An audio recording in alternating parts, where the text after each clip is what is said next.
Queridos, gostaria de trazer alguns avisos antes de nós iniciarmos aqui a nossa reflexão. Na Páscoa, nós teremos uma cantata, um pequeno musical preparado por nós mesmos. E uma das músicas será composto por um coral. E esse coral será aberto a todos aqueles que queiram participar, desde crianças até os mais experimentados. Tá bom? Eu vou avisar-nos no grupo e aqueles que tiverem o desejo de participar, comuniquem-se com a gente, tá? Deem o seu nome.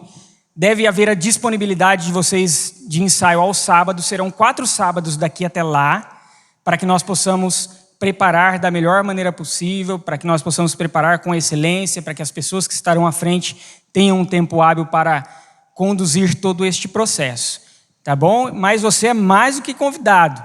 Você não precisa ser um cantor de primeira, tá bom? Pode ser como eu, mas participe. Tá? Será maravilhoso poder tê-los aqui conosco. As crianças, os adolescentes, os jovens, os adultos e os nossos mais experientes também. Será certamente um prazer ter cada um de vocês neste momento, tá? Então, na Páscoa teremos esse evento especial. Já vai orando por isso, tá, queridos? Já vai guardando em seu coração esse momento e pedindo a Deus que conduza todos os passos aí. Tá bom, amados?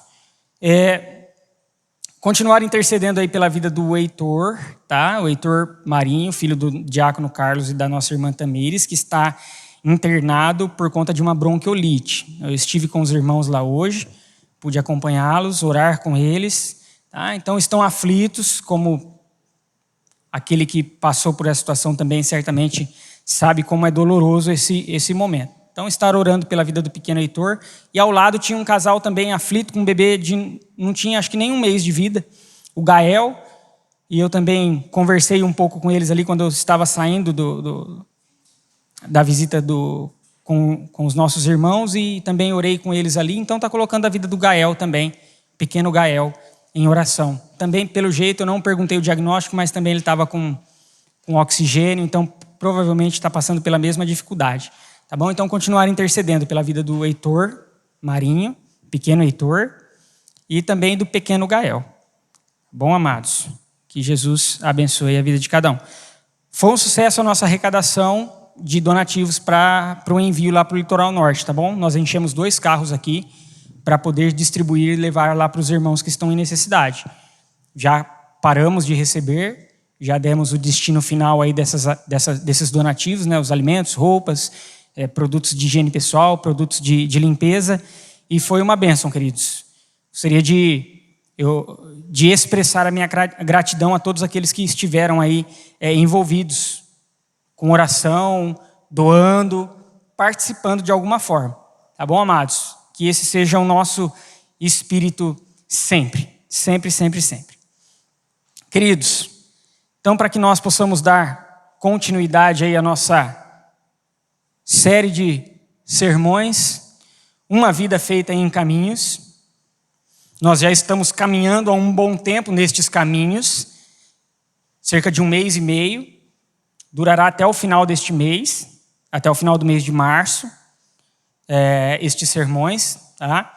E hoje especificamente nós trataremos de uma caminhada em meio a uma situação que nem sempre é muito bem-vinda a nós. O fracasso, embora ele esteja nos perseguindo constantemente, ele não é muito bem-vindo. Uma caminhada em meio ao fracasso, uma caminhada em meio a essas situações desafiadoras que se colocam diante de nós. Como que nós podemos olhar para essa realidade? Como que as Escrituras nos direcionam e nos ensinam a lidar com estes momentos de fracasso? Para tanto, eu gostaria de convidá-los a acompanharem ou abrirem as suas Bíblias, ligarem os seus aplicativos bíblicos no texto de João, capítulo 18, versículos de 15 a 18, está projetado aqui, para que vocês possam acompanhar a leitura comigo. Nós faremos a leitura do capítulo 18, versículos 15 e 18, depois dos versículos 25 a 27, tá bom? Mostra assim a palavra do Senhor.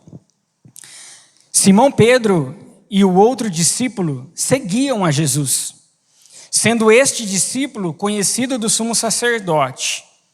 Entrou para o pátio deste com Jesus. Pedro, porém, ficou de fora, junto à porta. Saindo, pois, o outro discípulo, que era conhecido do sumo sacerdote, falou com a encarregada da porta e levou a Pedro para dentro. Então, a criada, encarregada da porta, perguntou a Pedro: não és tu também um dos discípulos deste homem? Não sou, respondeu ele. Ora, os servos e os guardas estavam ali, tendo acendido um braseiro por causa do frio, e aquentavam-se. Pedro estava no meio deles, aquentando-se também. Versículos 25 a 27. Lá estava Simão Pedro, aquentando-se. Perguntaram-lhe, pois, és tu porventura um dos discípulos dele? E ele negou e disse: não sou. Um dos servos do sumo sacerdote, parente daquele a quem Pedro tinha decepado a orelha, perguntou: não te vi eu no jardim com ele? De novo, Pedro negou, e no mesmo instante cantou o galo. Que o Espírito Santo de Deus nos mostre aquilo que Ele quer para nós esta noite. Que Ele abra as nossas mentes e os nossos corações e ecoe as verdades dEle por entre a palavra dEle. Queridos, fracasso. O dicionário online de português define fracasso dessa forma: ausência de sucesso. Uma ação de fracassar, de não obter o que se pretendia em qualquer âmbito da vida. Uma derrota, um insucesso. Mas outra definição também, que ela é no mínimo interessante, é essa daqui. O que é fracasso? Fracasso é um barulho causado pela queda de alguma coisa. Barulho, estrondo. E talvez seja essa a razão pela qual nós tanto tememos o fracasso. Talvez seja esse o motivo pelo qual eu e você, nós corremos tanto para longe do fracasso. Por quê? Porque ele faz barulho. Porque ele faz um estrondo. E quando ele faz esse estrondo, ele está dizendo para todo mundo e apontando o dedo para você: ele é um fracassado. E se há uma coisa que eu não gosto, e se há uma coisa que eu tenho certeza que você não gosta, é de mostrar suas fraquezas. Se tem uma coisa que nós não gostamos, é de mostrar as nossas vulnerabilidades. Se tem uma coisa que nós não gostamos, é de mostrar as nossas incapacidades. E tudo isso vem com o barulho, muitas vezes o estrondo do fracasso. Medo, fraqueza, vulnerabilidade, incapacidade, inabilidade, isso nós queremos esconder de tudo e de todos. Há um álbum dos Beatles chamado Beatles for Sale. E há uma música nesse álbum por nome I Am a Loser. Eu sou um perdedor. E num dos refrões desta música ele diz o seguinte: eu sou um perdedor. Eu sou um perdedor, mas eu não sou quem pareço ser. Ninguém quer aparentar ser um fracassado. Ninguém quer aparentar ser um perdedor. Eu não quero aparentar ser um perdedor. Eu tenho certeza que você não quer aparentar ser um perdedor. Só que quando o fracasso nos alcança, quando o fracasso ele agarra em nossos calcanhares, há um estrondo, há um grande barulho que aponta diretamente para aquele que é o receptor desse fracasso. E se houve, queridos, uma pessoa, principalmente na história bíblica, que conheceu o fracasso, essa pessoa é Pedro.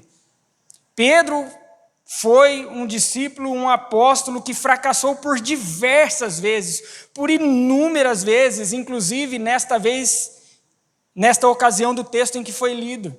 E de maneira muito intensa, Pedro fracassou. Para que nós possamos entender muito dessa concepção de fracasso de Pedro, é importante que nós entendamos as expectativas que os discípulos, os apóstolos de Jesus, tinham para com o próprio Jesus. As expectativas que os discípulos de Jesus tinham para com Jesus eram as mesmas expectativas que os religiosos da época tinham de um Messias. Só que havia uma grande diferença da expectativa dos apóstolos e da expectativa dos religiosos. Os apóstolos, eles tinham a expectativa e eles sabiam que aquele que estava diante deles, Jesus Cristo, era o Messias, que haveria de cumprir essas expectativas. Os religiosos não. Os religiosos tinham a mesma expectativa, mas eles não olhavam para Cristo como a personificação do Messias. E qual era essa expectativa dos apóstolos? Qual era essa esperança dos apóstolos, especialmente de Pedro? Era de que Jesus tomasse o poder temporal. E o que eu quero dizer com isso? Eles esperavam que Jesus subjugasse Roma, que ele levantasse um exército, que ele, por meio do seu poderio militar e político, ele derrotasse Roma e ele colocasse Judá por cima de todas as nações. Essa não era só a expectativa dos religiosos, dos fariseus e por aí vai, aqueles aos quais Cristo tanto confronta em seu evangelho, mas essa era a expectativa dos discípulos também. Por isso que havia grande dificuldade dos discípulos em entender que Jesus tinha que morrer. Quando Jesus dizia, eu vou morrer, eu tenho que entregar a minha vida, eles não compreendiam, eles não queriam entender, eles falavam, não, morrer não, como que nós vamos subjugar o Império Romano, como que nós seremos cabeça sobre todas as nações, se o Messias vai morrer? Não faz sentido. A expectativa dos discípulos eram as mesmas expectativas dos religiosos, mas eles punham aquela expectativa em Jesus Cristo. Mas Cristo está dizendo o tempo todo para eles, eu vim para morrer, mas eles não querem compreender, tanto que no finalzinho do capítulo 20 do Evangelho de João, ali a partir do versículo 31, Jesus começa a declarar que ele já estava de partida, que ele está dizendo, eu estou por um pouco ainda com vocês, mas daqui a pouco eu tenho que ir embora, eu vou embora. E aí Pedro... Sempre Pedro, né? O impetuoso. Pedro diz, para onde o Senhor vai? E aí Cristo diz para ele, Pedro, para onde eu vou, você não poderá ir. E Pedro, o impetuoso, diz, eu vou sim, eu vou segui-lo onde o Senhor for, porque eu darei a minha vida pelo Senhor. Eu darei a minha vida pelo Senhor.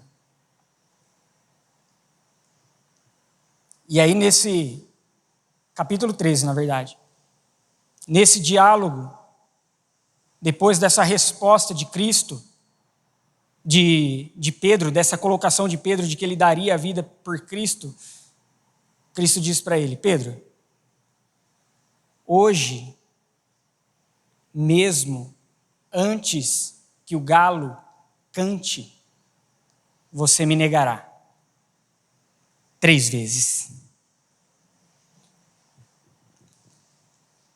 Para os discípulos, e especialmente para Pedro, o caminho pelo qual Cristo está indo, o caminho que Cristo propõe a andar, era muito mais um caminho de fracasso na ideia deles, na mente deles.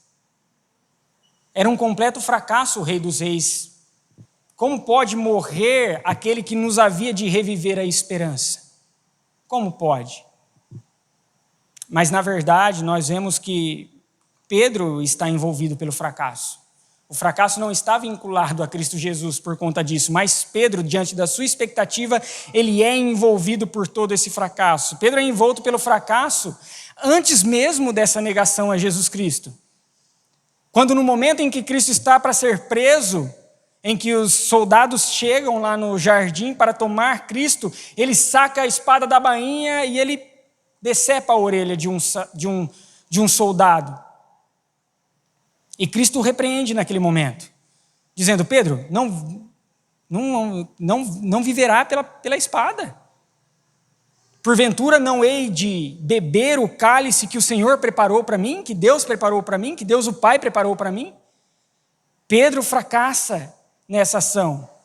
Só que para Pedro, o fracasso era de Jesus. O Rei dos Reis estava se entregando à morte deliberadamente, porque Cristo diz: a quem vocês procuram? Estou aqui, deixa os outros irem, eu estou aqui. O que Pedro não entende é que ele está envolto em fracasso. Pedro queria vencer, Pedro queria derrotar, Pedro queria ter sucesso, Pedro queria ter evidência diante do império e diante de todas as nações, como aquele que estava do lado do rei que haveria de subjugar e destronar o império, o grande império do momento, Roma. Pedro quer as suas expectativas atendidas. Fracassa aquele que pensa que o fracasso havia reinado sobre Cristo. Isso faz um estrondo, um barulhaço na vida de Pedro. Só que, paradoxalmente, é um barulho silencioso. Silencioso. No entanto, extremamente devastador. Pedro fracassa. Pedro seria aquele que cantaria tranquilamente essa música dos Beatles: eu sou um perdedor, mas eu não pareço ser quem eu sou. Pedro fracassa quando nós lemos no versículo 15 deste mesmo capítulo que Pedro e outro discípulo seguiam a Cristo. E a expressão seguir significa ir atrás, estar em conformidade com as crenças, viajar junto, estar aos pés. Estar vinculado, é isso que significa a palavra seguir, ir após. Só que a gente percebe que isso não acontece. Porque logo no primeiro questionamento daquela serva do sumo sacerdote, aquela que estava à porta, quando ela pergunta: não é você um dos discípulos daquele? Ele diz: eu não sou. E discípulo fundamentalmente significa aquele que segue alguém, aquele que está aos pés, aquele que vai atrás, aquele que corrobora com as doutrinas, com as crenças. Aquele que está em conformidade com os ensinos. E quando Pedro é perguntado: você o segue? Ele diz: eu não sigo. Pedro fracassa. Pedro declara: eu não sou. Pedro está afirmando categoricamente: eu não sou um seguidor dele. E Pedro fracassa porque pouco tempo atrás, poucas horas atrás desse acontecimento, ele estava dizendo: eu sigo o Senhor sim, eu vou aonde o Senhor vai, eu darei a minha vida para segui-lo, para estar com você. Pedro fracassa quando ele se assenta na roda daqueles soldados para se esquentar, afinal a noite estava fria, não é mesmo? É necessário que nós tenhamos mais conforto, é necessário que ele tenha um conforto, é necessário que ele tenha uma noite mais segura, junto de homens os quais ele mesmo abominava. Enquanto Jesus não apenas enfrentava o frio, mas as injúrias e as esbofeteadas. Pedro me faz lembrar do Salmo 1, que diz: bem-aventurado aquele que não se assenta na roda dos escarnecedores. E quando o salmista traz essa concepção de não se assentar na roda dos escarnecedores, é de não tomar as práticas daqueles os quais não seguem a Cristo. Não é de você não ter relacionamento com pessoas que não são cristãs, mas é que você, quando está nesse relacionamento com pessoas que não professam a Jesus Cristo como Senhor, você não se molda às atitudes deles. Vocês não têm as mesmas ações, vocês não têm os mesmos pensamentos. Isso é não se assentar na roda dos escarnecedores. E o que Pedro faz é se assentar na roda dos escarnecedores, não apenas porque ele está ali esquentando as suas mãos, o seu couro, numa noite de frio, mas porque aqueles que estavam ali, aqueles soldados, eles não criam que Jesus Cristo era o Filho de Deus, e eles foram aqueles que foram capturar a Jesus. Eles não reconheciam aquele como o próprio Deus encarnado. E Pedro, quando ele é questionado mais uma vez, você não é um discípulo dele? Ele diz, eu não sou. Pedro se amolda aos mesmos pensamentos daqueles que estavam à mesa com ele, à fogueira com ele. Pedro fracassa. Pedro é envolvido pelo fracasso. Aqueles homens não se importavam com Cristo. E quando Pedro diz, eu não o sigo, Pedro também não se importa com Cristo. Pedro fracassa ainda mais, quando pela terceira vez ele diz, eu não o sigo. 3 vezes ele negou. O número 3, ele tem um significado de totalidade. Ele expressa uma realidade total. Talvez o que o autor esteja querendo dizer para nós é que Pedro negou Cristo totalmente, intensamente. Talvez por medo, queridos. Talvez porque as expectativas dele de subjugar o Império Romano estavam afundando, estavam indo por água abaixo. Ou talvez por todas essas coisas juntas. Fato é que Pedro é aquele que canta, eu sou um perdedor, eu sou um perdedor, mas eu não sou quem pareço ser. Pedro fracassa, assim como tantas vezes nós somos envolvidos pelo fracasso ainda hoje, queridos. E nós caminhamos pelas mesmas ruas que Pedro caminhou. Ou seja, nós fracassamos por diversos medos que podem nos acometer. Nós fracassamos porque nós colocamos expectativas em coisas que não devem ser colocadas as expectativas, e quando nós somos frustrados, nós fracassamos e nós muitas vezes jogamos a toalha. Nós colocamos expectativas em coisas que não estão alinhadas com aquilo que realmente deve ser a nossa expectativa. Ou nós podemos fracassar à semelhança de Pedro, ao sentarmos nas fogueiras com diversas pessoas para esquentar as nossas mãos numa noite de frio. E a partir disso nós nos moldamos às crenças, às ideologias, à negação de Cristo, ao ridicularizar de Cristo Jesus.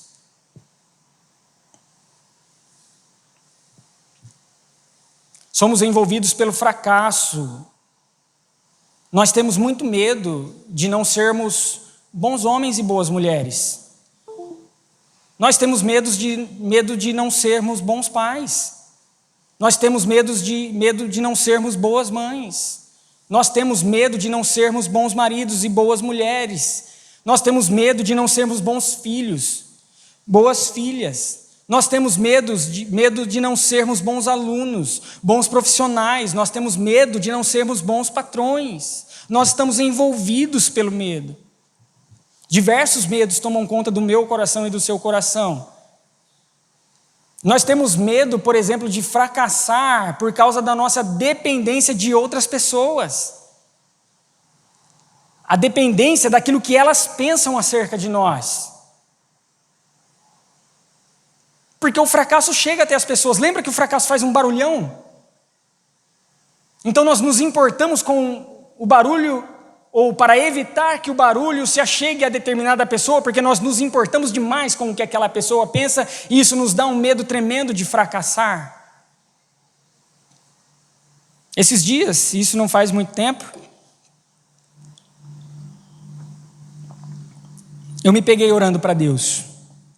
Deus, não me deixa fracassar. Deus, não me deixa fracassar.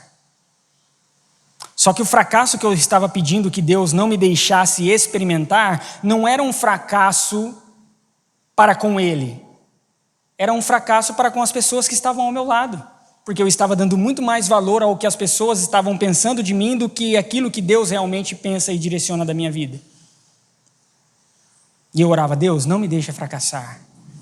Deus, não me deixa cantar, eu sou um perdedor, mas eu não sou quem eu pareço ser.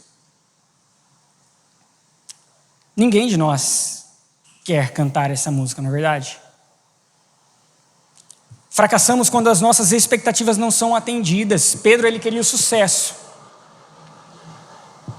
Ele queria o sucesso diante do Império Romano.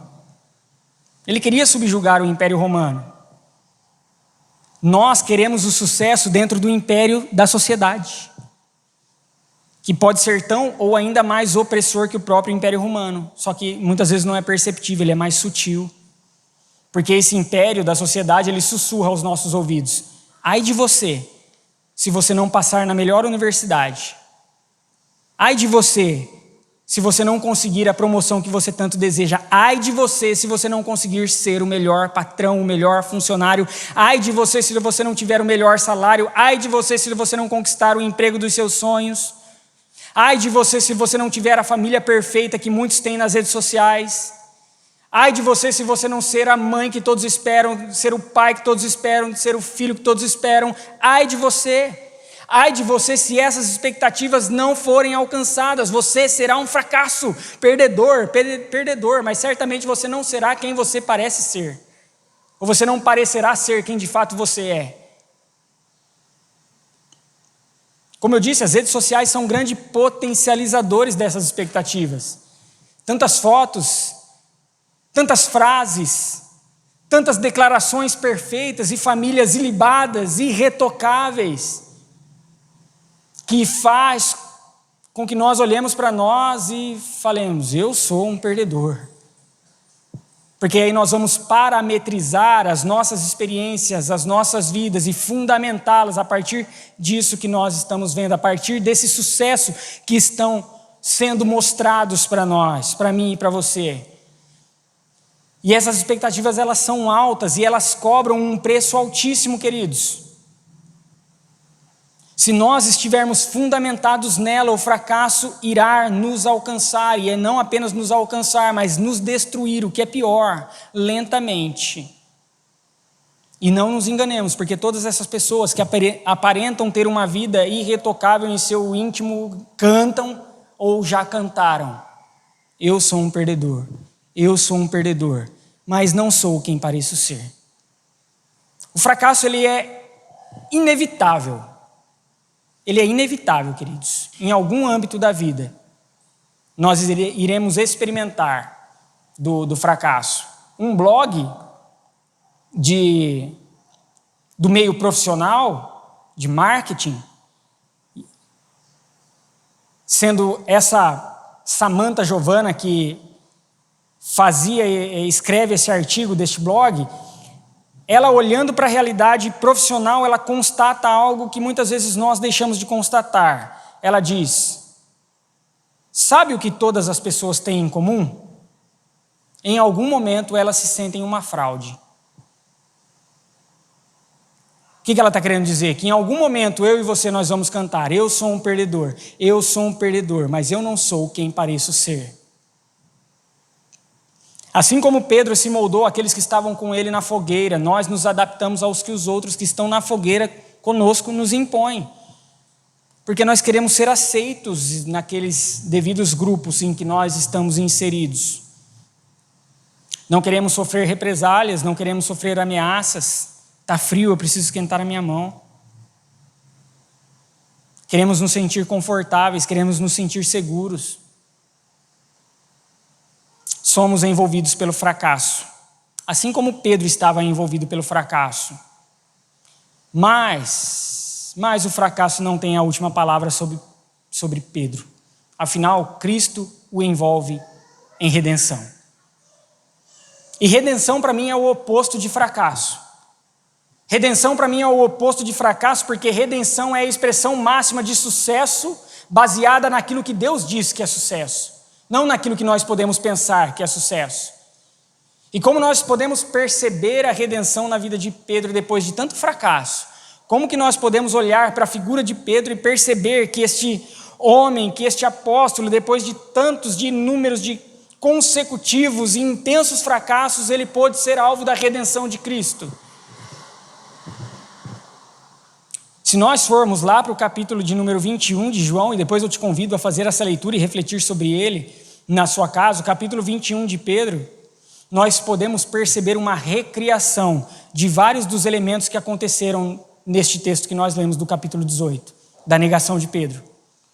Cristo faz uma recriação de vários elementos. Por exemplo, era noite e chegando a madrugada, era o mesmo tempo. Havia uma fogueira, só que naquela Pedro estava entre os soldados, naquela Cristo se coloca como aquele que estaria na presença dele. Dentre alguns outros, Cristo recria aquela cena para que ele pudesse mostrar a Pedro que ele é gracioso e que ele está completamente disposto a oferecer redenção para a pessoa mais fracassada de todas. Então, diante do fracasso de Pedro de dizer que ele não segue mais a Jesus, nós vemos Jesus reforçando por 2 vezes no capítulo 21. Segue-me. Segue-me.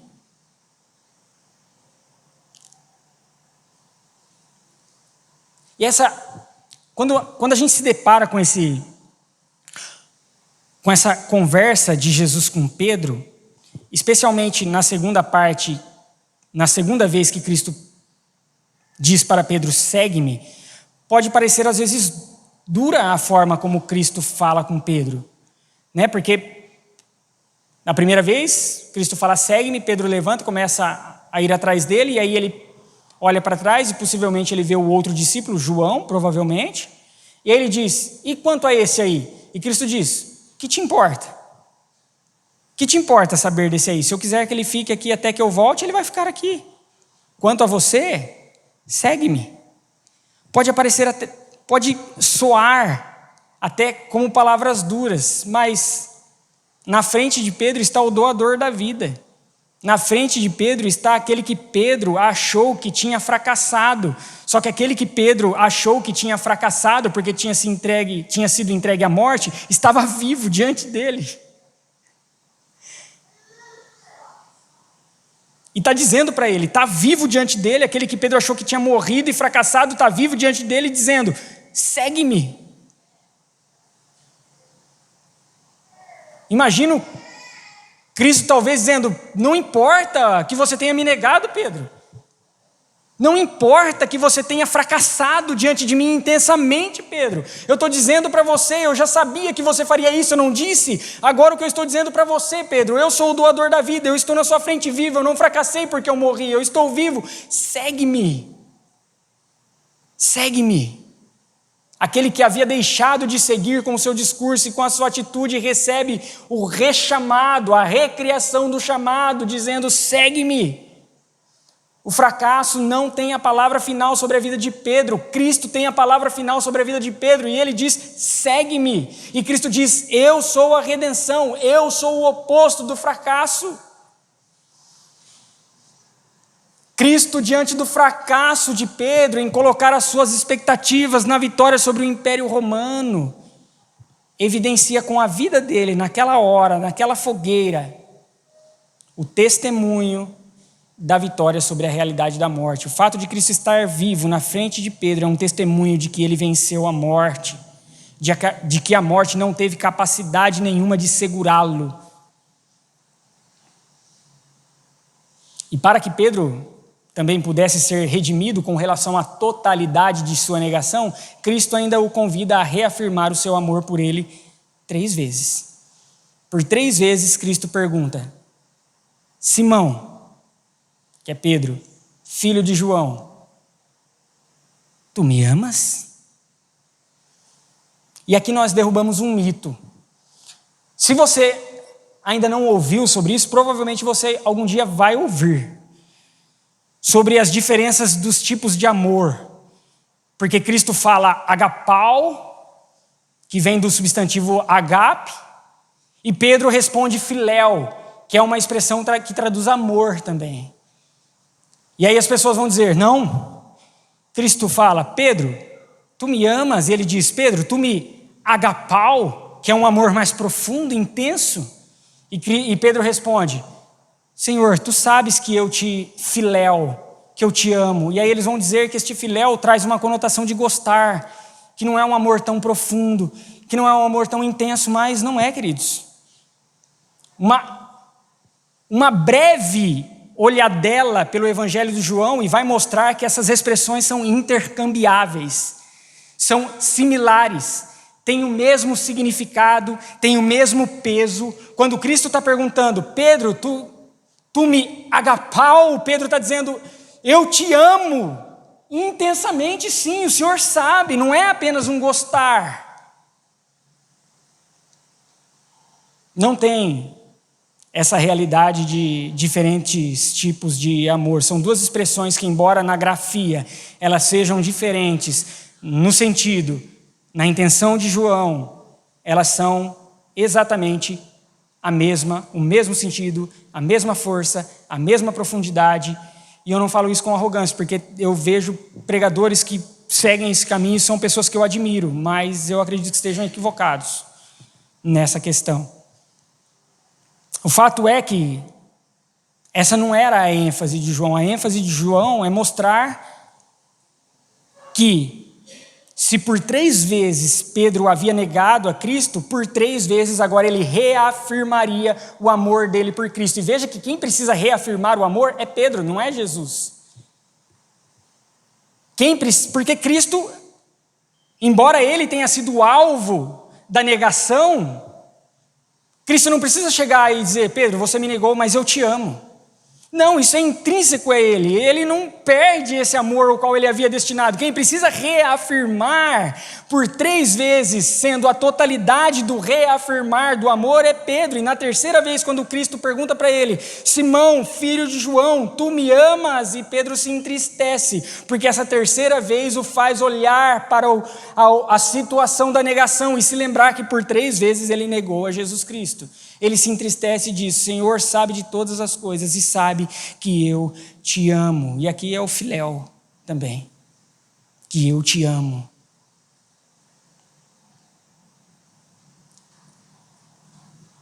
O fracasso não tem a palavra final sobre a vida de Pedro.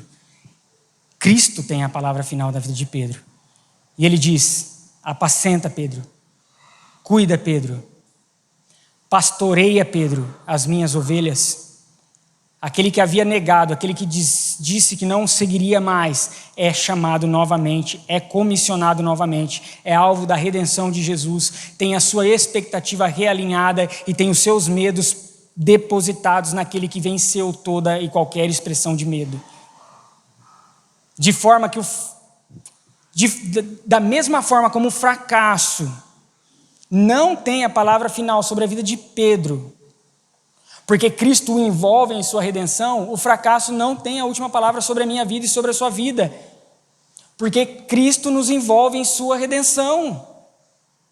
Cristo nos convida a colocar sobre Ele os nossos medos, os diversos medos que nós temos do fracasso.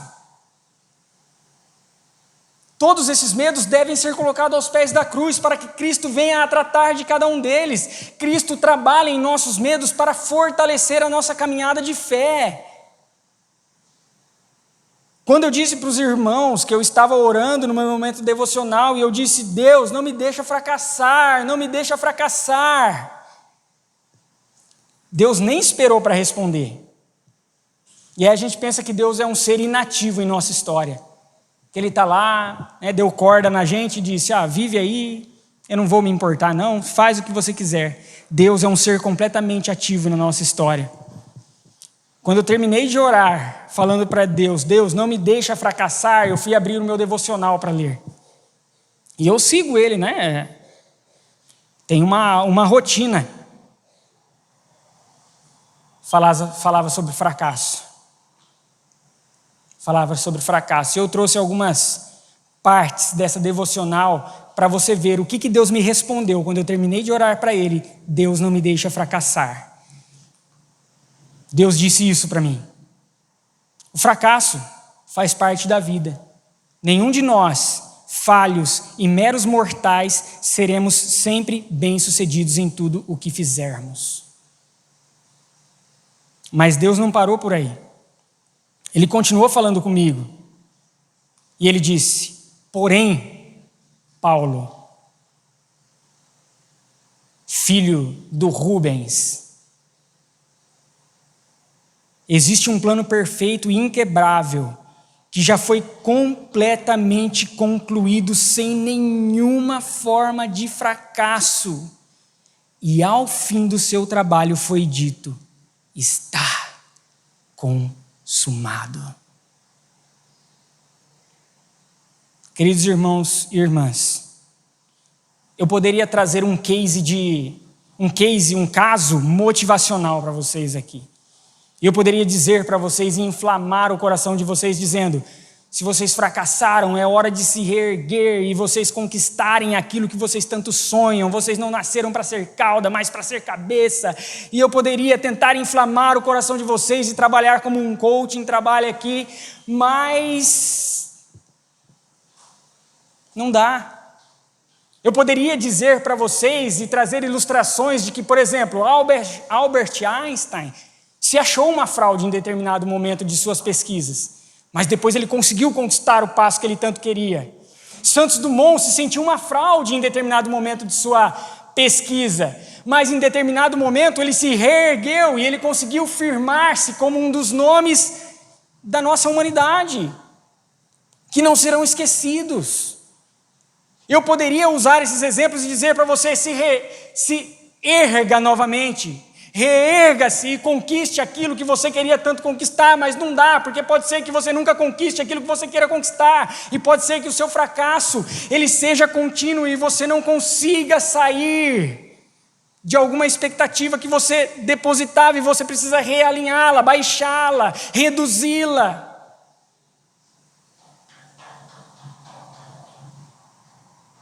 Porque provavelmente o meu nome, provavelmente o seu nome não estarão firmados nas calçadas da fama da humanidade, não estarão nas colunas e nos murais das celebridades da humanidade e serão relembrados por toda a eternidade, provavelmente não. Mas o que eu tenho certeza, e eu afirmo para vocês convictamente, é que aquele que entregou a sua vida a Cristo Jesus, embora não tenha o seu nome firmado nas calçadas da fama, terá o seu nome escrito no livro da vida. Um livro escrito com uma caneta cuja tinta é o próprio sangue daquele Redentor. Porque Ele é a nossa vitória, Ele é a redenção por cima do fracasso, não aquilo que eu posso realizar e que você pode realizar. O fracasso não tem a palavra final sobre a minha vida e a sua vida, porque Cristo tem a palavra final sobre a minha vida e a sua vida. Em Cristo, a minha expectativa e a sua expectativa, elas são realinhadas, se os nossos olhos estiverem fixos nele.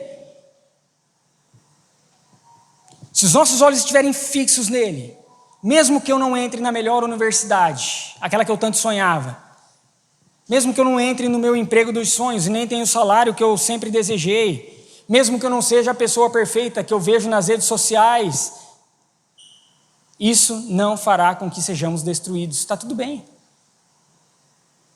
porque a minha expectativa está fixada em Cristo Jesus.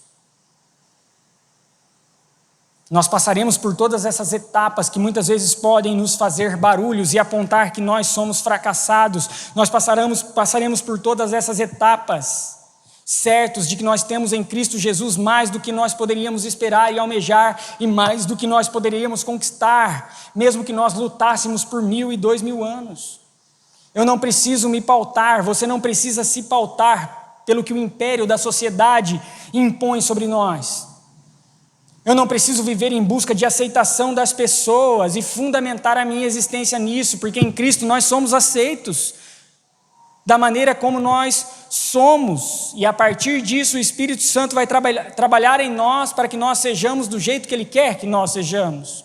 E entenda, você é amado e você é amada por Deus.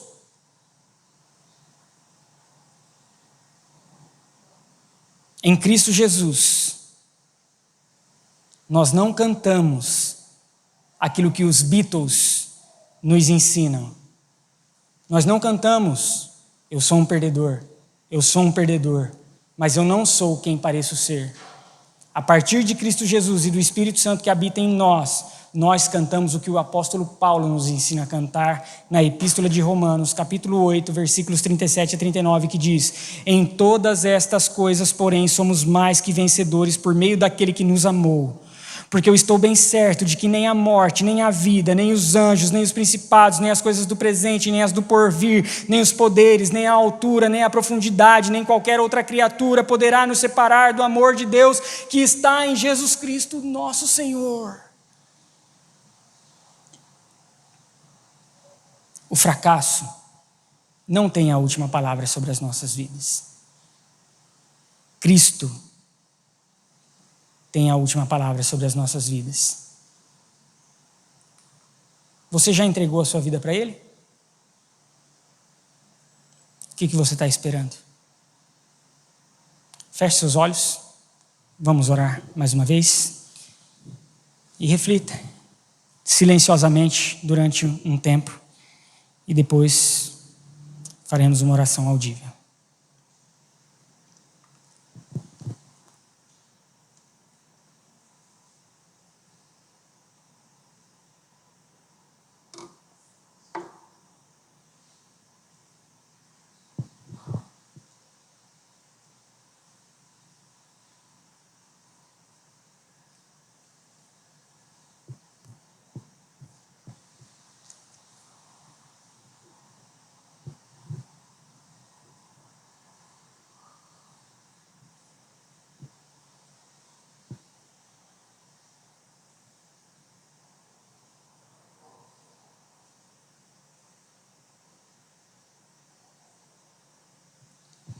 Querido Deus, amado Pai, obrigado porque o Senhor tem a última palavra sobre nós. Não o fracasso, não a realidade da morte, não a realidade da destruição, mas a realidade da vida, a realidade da redenção, a realidade do ressignificado da nossa existência, da nossa vida, da nossa missão, do nosso ser. Em Ti nós temos a fonte de tudo que é mais belo e maravilhoso. Que nós possamos buscar nessa fonte a capacidade, a habilidade de poder viver fundamentado nessa redenção. Engrandecido seja o Teu santo e bendito nome. Obrigado por Cristo Jesus, Rei das nossas vidas, Senhor das nossas histórias. Aquele que se entregou no madeiro, aquele que ressuscitou, aquele que ressignificou o chamado de Pedro, e é aquele que também faz isso comigo e com cada um daquele que já entregou a sua vida a Ele, e aquele que ainda não o fez, o Senhor está prestes a fazer. Se ele se voltar e reconhecê-lo como Senhor da sua vida. Eu clamo que o Espírito alcance a vida dessas pessoas. Porque sem o Espírito nada poderão fazer, nada poderão declarar, nada poderão professar. Que o Espírito Santo alcance essas vidas. Os faça olhar para Cristo e de fato reconhecê-lo como Senhor. Mais da Tua presença, Senhor. Mais da Tua presença, Espírito Santo, em nós. Mais do Teu entusiasmo, mais do Teu fervor.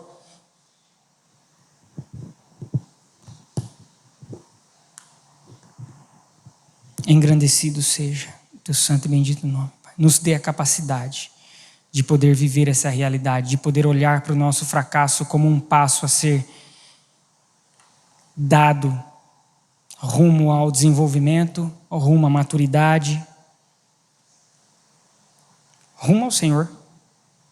Nós fracassamos, mas o Senhor não fracassou. E em Ti nós somos mais que vencedores. Louvado seja o Teu nome, em nome de Cristo, vencedor dos vencedores, que nós oramos e agradecemos a Ti, Deus. Amém. Queridos, vamos nos colocar em pé, receber a bênção.